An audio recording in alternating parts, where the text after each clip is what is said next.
السلام علیکم ورحمۃ اللہ تعالی وبرکاتہ۔ ایک سوال ایک بھائی نے پوچھا کہ حضرت یہ بتائیں کہ 11ویں شریف کے مہینے میں حضور غوث اعظم رضی اللہ تعالی عنہ کی فاتحہ صرف مرغے پر ہی دلائی یا دی جا سکتی ہے؟ تو معزز ناظرین، سب سے پہلے تو ہمیں یہ سمجھنا ہے کہ فاتحہ ہے کیا۔ فاتحہ ایک مستحسن عمل ہے۔ فاتحہ کسی بھی بزرگ کی فاتحہ دینا، دلوانا، پڑھنا، پڑھانا، یہ ایک مستحسن اور مباح چیز ہے۔ فاتحہ نہ تو فرض ہے نہ واجب ہے، یہ ایک مباح اور مستحسن ہے، یعنی اگر کیا جائے تو باعث ثواب اور نہ کیا جائے تو کوئی گناہ نہیں ہے۔ اور جہاں تک سوال ہے پیران پیر کی فاتحہ کا کہ کیا صرف مرغے پر ہی دی جا سکتی ہے، تو یہ بھی محض ایک غلط فہمی ہے۔ حضور سیدنا سرکار غوث اعظم رضی اللہ تعالی عنہ کی فاتحہ ہو یا کوئی دیگر بزرگ کی فاتحہ، مثلا محرم شریف آئے تو ضروری نہیں کہ کھچڑا ہی ہو، 11ویں شریف آئے تو ضروری نہیں کہ مرغا ہی ہو اور وہ بھی دیسی،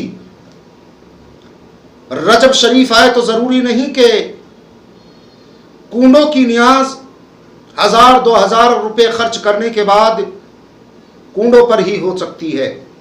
شب بارات کی فاتحہ ضروری نہیں کہ صرف اور صرف حلوے پر ہی ہو سکتی ہے۔ یہ ہماری صرف ایک رسمیں ہیں جو کہ مستحسن ہیں، اچھی ہیں، یہ رسمیں غلط نہیں ہیں، لیکن یہ ضروری بھی نہیں ہے، یہ ضروری بھی نہیں ہے۔ نہ جانے کون ایسے لوگ تھے کن لوگوں نے یہ چیزیں قوم کے سامنے پیش کر دیں کہ صرف مرغے پر ہی دلائی جا سکتی ہے، مرغے کے علاوہ فاتحہ نہیں ہو سکتی، یا محرم کی فاتحہ صرف کھچڑے پر ہی ہو سکتی ہے، یا کنڈوں کی فاتحہ صرف کنڈوں پر ہی ہو سکتی ہے، یا شب بارات کی فاتحہ صرف حلوے پر ہی ہو سکتی ہے۔ یہ صرف اور صرف غلط فہمی ہے، بے اصل باتیں ہیں۔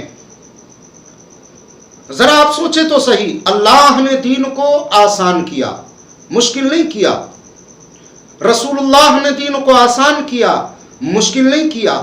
صحابہ اکرام رضوان اللہ تعالی علیہم اجمعین نے دین کو آسان کیا، تابعین نے دین کو آسان کیا، تابعین نے دین کو آسان کیا، بزرگان دین نے دین کو آسان کیا۔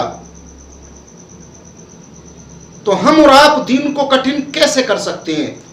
دین کو آسان کرنا ہے، دین کو کٹھن نہیں کرنا ہے۔ اگر آپ کا موقع ہے، اگر آپ کی حیثیت ہے، اگر اللہ نے آپ کو نوازا ہے تو آپ ایک مرغے کیا 1000 مرغے آپ ذبح کر لیں۔ اگر اللہ نے آپ کو استطاعت دی ہے تو آپ ایک دیگ نہیں 100 دیگیں 11ویں شریف کے نام سے، آپ غوث پاک کے نام سے آپ بنوائیں اور بانٹیں۔ یہ کوئی گناہ کا کام نہیں ہے، مستحسن ہے، اچھا ہے، مباح ہے۔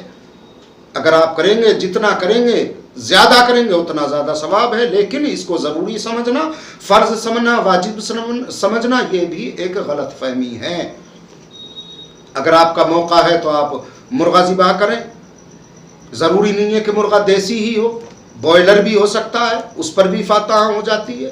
اور اگر اس کو بھی لانے کا موقع نہ ہو تو جو کھانا روزانہ ڈیلی ہم اپنے اور آپ کے گھروں میں بنتا ہے اسی پر فاتحہ پڑھ لیں، یا کوئی اور میٹھی چیز لے لیں اس پر فاتحہ پڑھ دیں۔ کچھ نہ ہو سکے تو صرف چند گھونٹ پانی کے لے کر فاتحہ پڑھ لیں، تب بھی فاتحہ ہو جائے گی، ثواب اتنا ہی ملتا ہے۔ ایک سوال اور کسی نے پوچھا تھا کہ حضرت یہ بھی بتا دیں کہ فاتحہ کس طرح سے پڑھی جاتی ہے، فاتحہ کیسے پڑھیں؟ اگر کوئی فاتحہ پڑھنے والا نہ مل سکے تو فاتحہ اگر ہمیں دینی ہے تو کس طرح سے دیں؟ اس حالت میں کہ ہم قرآن نہیں پڑھ سکتے، ہم پڑھنا نہیں جانتے، تو فاتحہ کا سب سے آسان طریقہ یہ ہے کہ آپ جو بھی آپ کے فاتحہ کا ساز و سامان ہے، نیاز کے لیے آپ نے جو بھی انتظام کیا ہے، اور کچھ نہیں تو صرف پانی ہے یا کھانا ہے یا کوئی بھی چیز، آپ اس کو سامنے رکھیں، باوضو ہو کر کے بیٹھیں، اور بیٹھنے کے بعد چاروں قل پڑھیں، یعنی قل یا ایھا الکافرون 1 مرتبہ، قل هو اللہ شریف 3 مرتبہ، قل اعوذ برب الفلق 1 مرتبہ، قل اعوذ برب الناس 1 مرتبہ، اور اس کے بعد سورہ فاتحہ پڑھیں یعنی الحمد شریف پڑھیں، اور اس کے علاوہ اگر آپ پڑھ سکتے ہیں تو الف لام میم مفلحون تک پڑھیں، اور دیگر آیات جو قرآن پاک کی پڑھی جاتی ہیں وہ پڑھیں، اور نہیں پڑھ سکتے تو صرف سورہ فاتحہ تک پڑھ کر آپ روک دیں، درود پاک پڑھیں، پھر جو درود ہم نماز میں پڑھتے ہیں وہ پڑھ سکتے ہیں۔ اس کے بعد ہاتھوں کو اٹھا کر اللہ کی بارگاہ میں دعا کریں، مصطفیٰ کی بارگاہ میں ثواب پہنچائیں، کل انبیاء کی بارگاہ میں اس کا ثواب پہنچائیں، تمام بزرگان دین کی بارگاہ میں اس کا ثواب پہنچائیں، اور خاص طور سے پیران پیر غوث اعظم رضی اللہ تعالی عنہ کی بارگاہ میں بھی اس کا ثواب پہنچائیں، اور سلسلہ قادریہ کے جتنے بزرگان دین ہیں تمام کی بارگاہوں میں پہنچائیں۔ جملہ مومنین کے لیے اس کا ثواب کریں، اپنے اہل خانہ کے لیے ثواب کریں، اور جو آپ نیک جائز دعائیں مانگنا چاہیں وہ آپ مانگ لیں، آپ کی فاتحہ درست ہو جائے گی۔ تو مرغے کو ضروری سمجھنا یہ صرف غلط فہمی اور گمراہی کے علاوہ کچھ نہیں ہے۔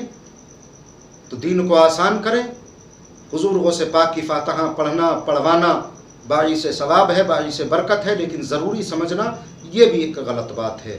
اگر آپ کو بات اچھی لگی ہو، ویڈیو پسند آئے تو پلیز ہمیں لائک کریں، کامنٹ کریں، چینل کو جوائن کریں، سبسکرائب کریں، اور بیل آئیکن کا آپ آن کریں تاکہ ہمارا کوئی بھی ویڈیو جب ہم اپلوڈ کریں تو سب سے پہلے آپ تک پہنچے۔